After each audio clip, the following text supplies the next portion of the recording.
Salut à tous et bienvenue dans cette nouvelle vidéo qui va être un bilan de mes lectures du mois de septembre. Ça fait très longtemps que j'ai pas fait de vidéo face cam et du coup je me demande est-ce que je me rappelle comment on fait déjà. Ça risque d'être un peu chaotique mais j'espère que vous serez indulgents avec moi. Alors en ce mois de septembre j'ai lu deux très bonnes lectures et aussi une déception, donc voilà, il y en aura pour tous les goûts. Je vais commencer je pense par une bonne lecture, après une moins bonne et on terminera par une très bonne lecture, comme ça on finira sur une note positive. Le premier livre dont je vous parle, c'est le tome ultime de la saga du Bourbon Kid, donc Santa Mondega, de Anonyme, et c'est publié chez Sonatine, que je remercie encore une fois pour l'envoi. Voilà, c'est ce tome-ci qui clôture cette fameuse saga du Bourbon Kid que j'adore, vous le savez, hein, depuis le temps que je vous bassine avec cette saga. Il y a en tout, alors 8 tomes ou 9, ça dépend si on compte Psycho Killer comme un hors-série ou comme un tome à part entière. Donc 8-9 tomes on va dire. Et celui-là c'est le dernier et c'est vraiment le dernier, puisque à la fin il y a le fameux fin et il n'y a pas entre parenthèses peut-être comme il y a d'habitude. En témoigne, je vais vous le montrer, c'est vraiment marqué. Ah mais non, ça va vous spoiler, je peux pas vous montrer, mais il y a vraiment fin et il n'y a pas de peut-être. Et puis vu comment ça se termine, ça sent la fin. Voilà, alors je sais, toutes les bonnes choses ont une fin, mais ça me fait quand même un petit pincement au cœur de quitter ces personnages. Donc pour l'histoire, je vais pas trop vous raconter toute la saga, mais en gros on retrouve le Bourbon Kid en compagnie de ses acolytes, les Dead Hunters. Mais cette fois-ci ils sont un petit peu dans la caca parce que ils ont mis en colère le diable Scratch, qui a décidé de tous les tuer un par un et de terminer en beauté avec le Bourbon Kid. Pour mener à bien cette mission, le diable va recruter tout un tas de mercenaires. Donc on a une tribu cannibale, on a une sorcière, on a même la faucheuse elle-même, dans le but d'éliminer un par un les amis du Bourbon Kid et de terminer par le Bourbon Kid himself. Ça va pas toujours se passer comme prévu, c'était super haletant. C'était toujours aussi rock'n'roll, toujours aussi barré. Et évidemment il y a de la violence, et évidemment qu'il y a de l'hémoglobine, du glauque, beaucoup de références au sexe cru, donc c'est pas à mettre entre les mains des plus jeunes évidemment. Il y a ce côté toujours très cinématographique avec beaucoup de références à la pop culture, que ce soit en film, en série ou en musique. C'est très Tarantino, hein, voilà, dans le style. Moi j'adore. Après c'est vrai que je peux comprendre que il y a certaines personnes qui n'aiment pas parce que c'est un style qui est très particulier, qui est très déjanté, qui est très violent, et voilà, on a quand même des personnages qui sont haut en couleur mais qui sont vraiment des losers, et pourtant on s'attache à eux, notamment par exemple le personnage de Sanchez qui est vraiment mais genre le pire loser, le pire froussard péteux du monde, et pourtant il arrive par parfois des concours de circonstances à se sortir toujours de situations impossibles. On a aussi le Bourbon Kid qui a un charisme de fou, mais il faut pas oublier que ça reste quand même un serial killer, et pourtant on les adore, on les adore. Je commence à voir avec ce dernier tome les limites un petit peu problématiques de certains sujets et tout. Peut-être c'est aussi par rapport au glissement de la société. C'est vrai que je sais plus, le premier tome il était sorti en quelle année, je vais vous dire ça. Donc le livre sans nom, c'était le premier tome et il était sorti en grand format en 2006. 2006-2007, donc voilà, ça remonte un petit peu. Forcément les mentalités, les sujets de société et tout, bah, ça a pas mal évolué, du coup peut-être que aujourd'hui ça passerait un petit peu moins. Cet humour très noir, très caustique, voilà, moi j'adore, mais c'est vrai que bon voilà, ça peut être un peu problématique, donc c'est pas plus mal que ça se termine, j'ai envie de dire. Cette ultime aventure a été très palpitante et à la hauteur de toute la saga, donc je suis pas du tout déçue par cette fin, parce que le tome 8, j'étais un petit peu moins convaincue, enfin le tome juste avant qui s'appelait Que le diable l'emporte. Ouais, c'est ça, Que le diable l'emporte. J'avais été moins convaincue, mais là franchement c'était super chouette, j'ai passé un excellent moment de lecture. Je vous recommande la saga si vous n'avez pas peur. Allez-y, lancez-vous parce que c'est vraiment top. J'espère que Anonyme continuera à écrire peut-être un spin-off, peut-être autre chose, je ne sais pas. Mais en tout cas voilà, je suis très contente d'avoir terminé cette saga et de cette fin qui était vraiment chouette. Et merci encore Sonatine pour l'envoi de ce service presse. Bon, maintenant on va passer à quelque chose d'un petit peu moins réjouissant puisque je n'ai pas aimé un livre. Et il se trouve que ce livre est quand même un service presse, mais je me dois de vous dire ce que j'en ai pensé. J'essaye toujours de faire en sorte que mes critiques soient constructives, que ce soit positif ou négatif. Je dis toujours qu'est-ce que j'ai aimé, qu'est-ce que j'ai pas aimé dans un livre, et j'essaye de faire en sorte que ce soit constructif. Et c'est pas parce que c'est un service presse que je vais l'encenser. Si j'ai pas aimé, je vous le dis. Et donc il s'agit de Sous le regard de l'Aria de Chloé Garcia. C'est publié dans une petite maison d'édition qui s'appelle les éditions Maya, et c'est l'autrice qui me l'avait proposé de recevoir son livre. Donc c'est un premier tome d'une saga de fantasy, comme vous pouvez le constater à la couverture. On est dans un royaume, donc un univers inventé, donc le royaume de Linaria, qui est très très croyant. Il croit en la déesse Laria qui gouverne toute la planète en fait. La magie est beaucoup en lien avec les éléments, avec la nature, donc ça c'était quand même un aspect assez que j'ai bien aimé. Et donc on va suivre la famille régnante donc au palais, notamment Via qui est la petite dernière, on a Loria, c'est la sœur du milieu, Itzar qui est le prince héritier, et puis on a le Tian qui est leur père et qui gouverne, et ils ont une belle-mère qui est quand même plutôt jeune puisque leur mère est décédée, enfin elle a été exécutée, et tout ce beau monde s'apprête à accueillir dans le château toutes les régences de tous les royaumes, tous les régents en fait, leur cour et les hauts magiciens pour célébrer la cérémonie du couronnement du prince qui va donc hériter de la couronne. Sauf que ça va pas se passer comme prévu puisqu'il va y avoir des attentats par des fanatiques religieux ou des hérétiques. Certains diront que c'est des hérétiques, enfin voilà, il y a un aspect à la fois magique, à la fois religieux et politique, tout ça est très intriqué. Donc le synopsis de base était plutôt pas mal, l'univers inventé avec cette déesse féminine en lien avec la nature, notamment avec l'élément de l'océan, c'était vraiment un chouette, une chouette idée. Moi j'ai trouvé ça super original. Par contre, voilà, j'ai trouvé qu'il y avait certaines faiblesses au niveau de la construction, au niveau de... il y a beaucoup comment dire, j'ai eu ce sentiment de ne pas réussir à avancer dans ma lecture.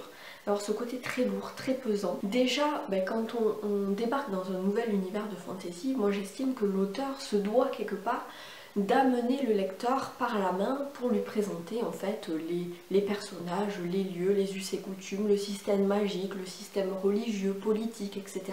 Puisque c'est un univers complètement inventé. Il ne faut pas alourdir les choses pour le lecteur pour qu'il puisse s'immerger dans cet univers.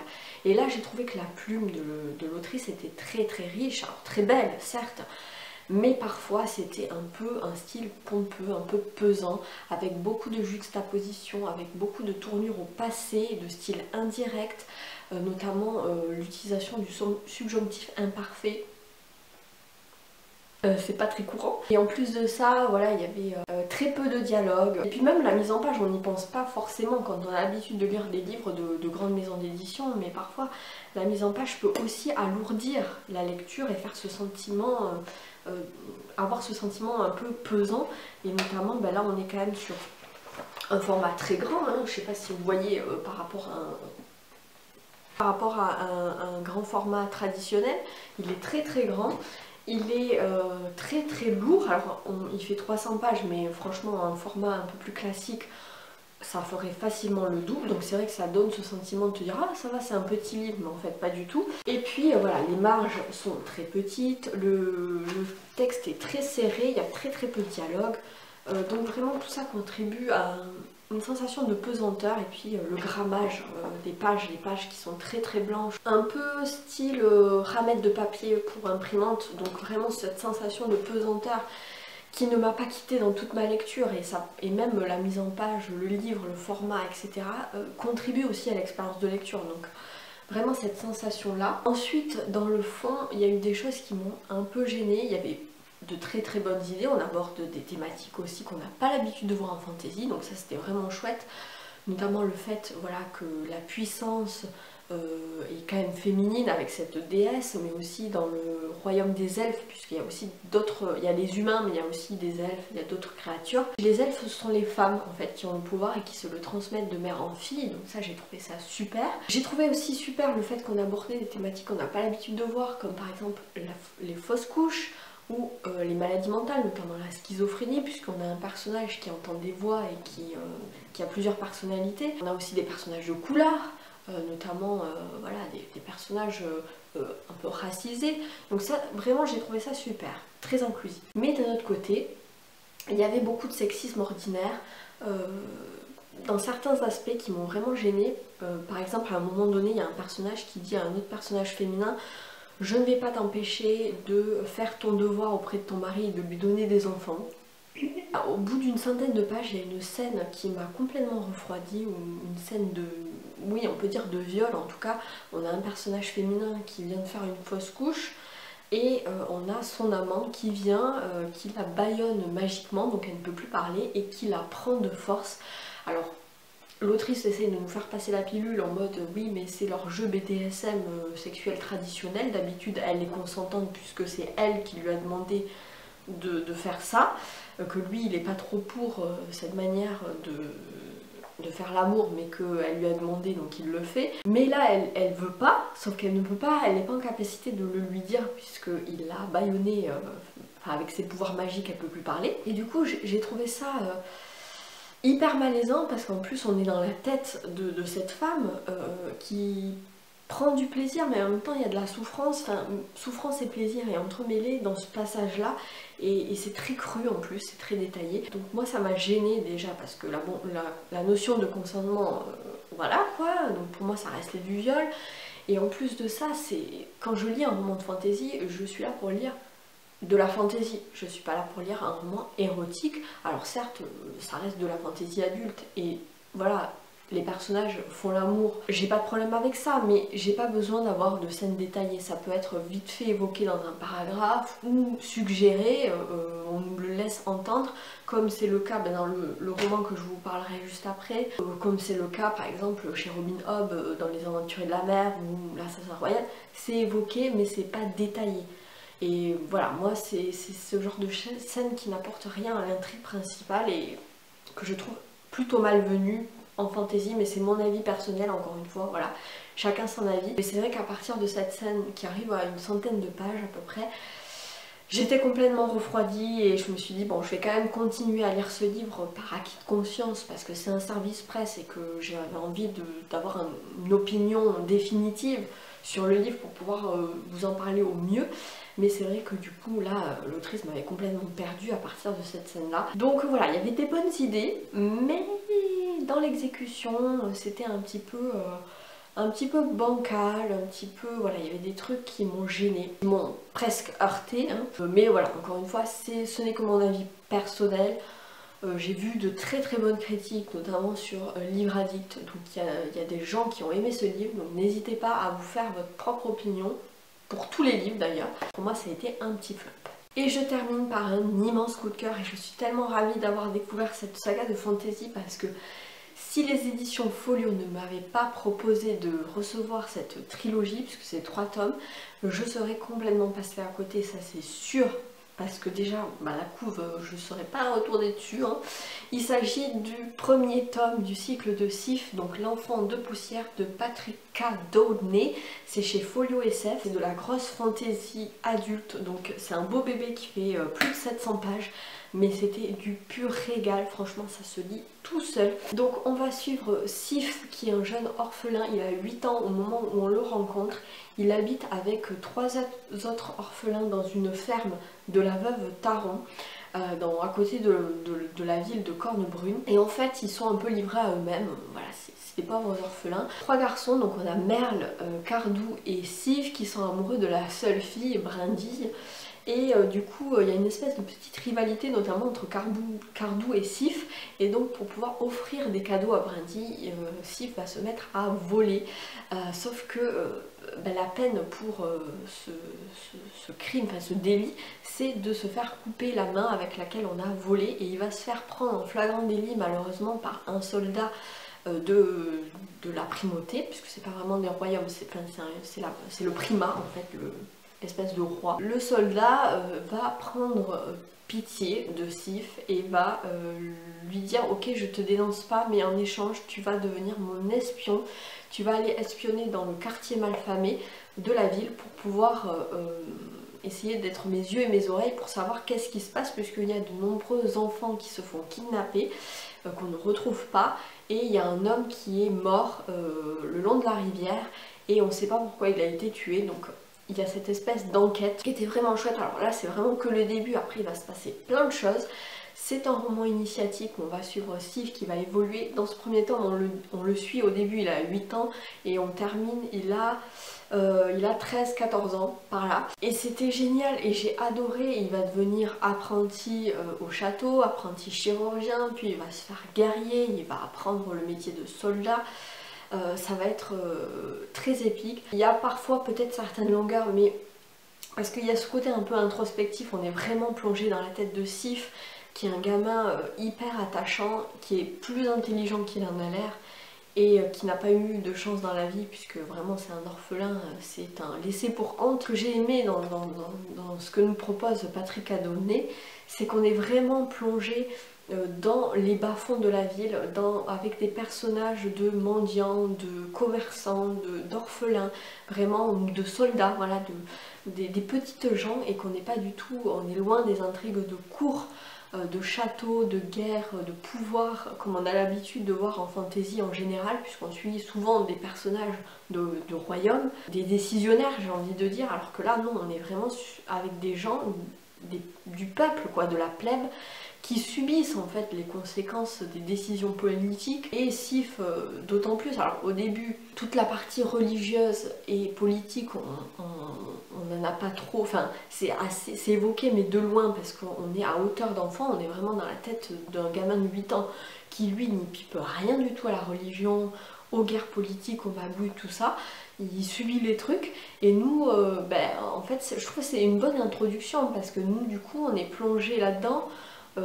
Mais voilà, c'est évoqué de loin, on sait que ça va venir plus tard, mais on n'est pas submergé par, je sais pas, un univers complètement riche et complexe, avec plein de personnages, plein de magie, plein de...